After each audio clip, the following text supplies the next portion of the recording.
Muito bem. Aqui nós temos uma engrenagem: conhecer para evangelizar e defender o Evangelho.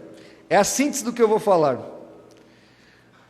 Uma vez o meu cunhado foi até minha casa, e receber visita de cunhado, às vezes já não é fácil, né? Mas ele não foi só fazer uma visita, ele foi me vender alguma coisa. E ele foi me vender um filtro d'água. Foi me vender um filtro muito famoso, que eu não vou citar aqui o nome, porque nós estamos gravando, e essa palestra vai ser divulgada na internet, então não vou comprometer. Mas vamos chamar essa marca que o meu cunhado vendia de marca A. Então ele chegou ali e disse: olha, eu vim te vender um filtro d'água. Eu já olhei para ele com convicção e disse: não quero, muito obrigado. Mais alguma coisa? Ele falou: tá, um copinho d'água, por gentileza. Eu fui correndo na cozinha, pegar logo o copo de água para ele, porque eu pensei, quanto mais satisfeito ele tiver logo ele vai embora. E aí peguei o copo d'água, botei o copo d'água para ele, servi a aguinha ali bem geladinha para ele. Ele botou a mãozinha na pastinha dele, tirou lá um líquido amarelinho, pingou 3 gotinhas na minha água. E de repente a minha água ficou turva. Aí ele disse: olha, sua água tem cloriformes fecais, sua água gera pedra no rim, sua água causa úlcera no estômago, sua água tem bactéria, sua água é isso, sua água é aquilo. Eu falei: meu Deus do céu, quanto custa esse filtro? Ele falou, naquela época, né, R$450. Aí eu falei: não, eu vou comprar um filtro agora, mas esse aí não, eu vou comprar um lá na Casa Bahia, que é a marca B, e a marca B custa 250 para eu pagar em 10 vezes. Quantas vezes eu pago esse teu aí? Em 3. Falei: não, não quero, vou comprar o da Bahia. Aí ele pegou a pastinha de novo. Falei: meu Deus, lá vem ele. Botou a mão na pastinha, arrancou a marca B. Esse aqui que você quer comprar? Falei: é. Ele falou: pois é, esse aqui, a pedra dele dura só 3 meses, você já é obrigado a trocar. Quando você trocar, ela tem custo. Até o final do ano, com o valor das pedras mais o valor das prestações, você pagou quase 30% a mais que o meu. E o meu tem garantia, e a primeira e a segunda pedra é de graça. Conclusão da ópera: comprei o filtro. Aí você vai dizer: pastor João Flávio, o que tem a ver isso com pregação do Evangelho? O que tem a ver isso com apologética, com defesa da fé? O que tem a ver isso? Tem tudo a ver. Claro que a comparação é esdrúxula, claro que a comparação é apenas uma analogia imperfeita, mas eu quero que você preste atenção em tudo que aconteceu nessa sessão de venda que o meu cunhado fez comigo. Primeiro, quando eu falei que não queria, eu querer. Ele mostrou para mim que eu precisava daquele filtro d'água, porque a minha saúde estava em risco, a saúde da minha família estava em risco. Até o bispo Tardes estava falando para mim sobre o problema que ele está enfrentando, algumas lutas com alguns cálculos renais, pedras no rim, e a nossa água, ela é muito calcificada, ela causa pedra no rim. O senhor inclusive precisa comprar um filtro. Então vejam, ele mostrou a necessidade. Você precisa comprar esse filtro. Ele me fez entender que eu precisava daquele objeto.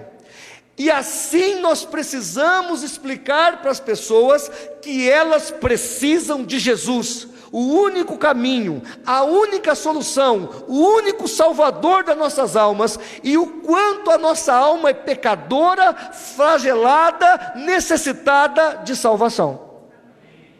Então veja, na analogia que estou fazendo, do jeito que o meu cunhado me explicou que eu precisava de um filtro, eu tenho que explicar para a pessoa que ela precisa de um salvador, porque ela é uma perdida pecadora. Uma outra coisa interessante, que quando eu falei da marca do concorrente, ele já conhecia o dele e conhecia do concorrente.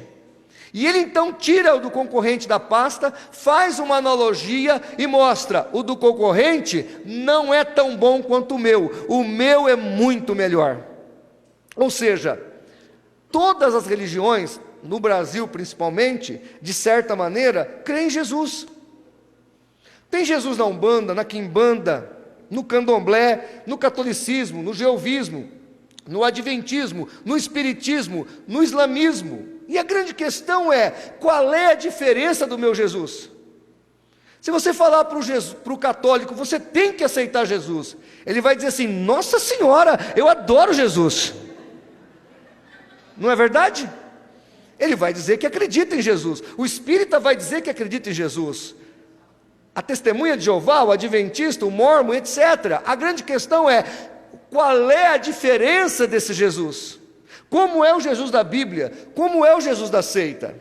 É óbvio que não dá para discorrer, estudar as 10.000 seitas que existem no mundo aproximadamente e as 1.000 religiões. Não dá para estudar tudo isso, mas dá para você estudar o que está ao redor do teu quintal.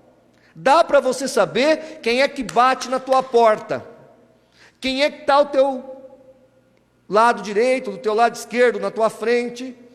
Dá para você se preparar.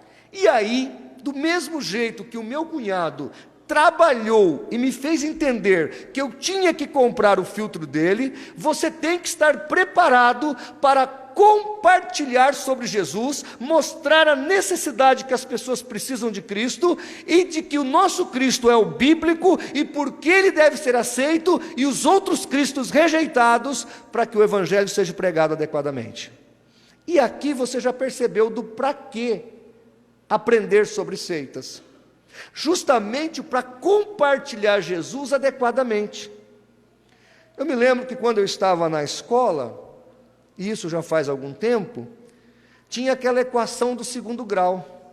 Sabe aquele demônio, meu jovem, chamado equação de segundo grau, aquela coisa do diabo? Se na época que eu estava na escola, o meu professor de matemática tivesse o capricho de me dizer que com aquela equação eu poderia mandar o homem para Marte, ou fazer o maior prédio do planeta, talvez eu tinha aprendido aquele trem. Mas aí eu fiquei traumatizado, achei que aquilo não servia para nada, e até hoje eu não sei como é que é aquilo. Por isso que eu sou professor de história. História é muito melhor que equação de segundo grau. Mas brincadeiras à parte, isso é verdade. Muitas vezes a criança não aprende na escola, porque o pedagogo não passa para ela a importância do que está sendo ensinado. E a apologética, defesa da fé, é importante na pregação do Evangelho.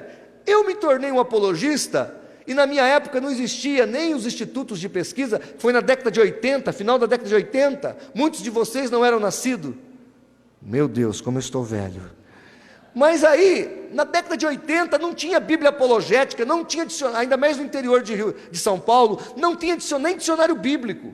E eu pegava a minha Bíblia e eu pintava ela, porque eu ia para a rua evangelizar. Eu encontrava o católico, o espírita, o testemunho de Jeová, o mórmon, o adventista, o ateu, e eu pintava: espírita é vermelho, adventista é verde, testemunho de Jeová é laranja. Então, na época não era nem lumicolor, era lápis de cor que eu pintava. E os irmãos mais tradicionais da igreja diziam: meu Deus, o menino pintou tudo a boca de Deus, olha aí, a Bíblia dele é colorida. Mas a minha Bíblia até hoje eu tenho ela era toda colorida.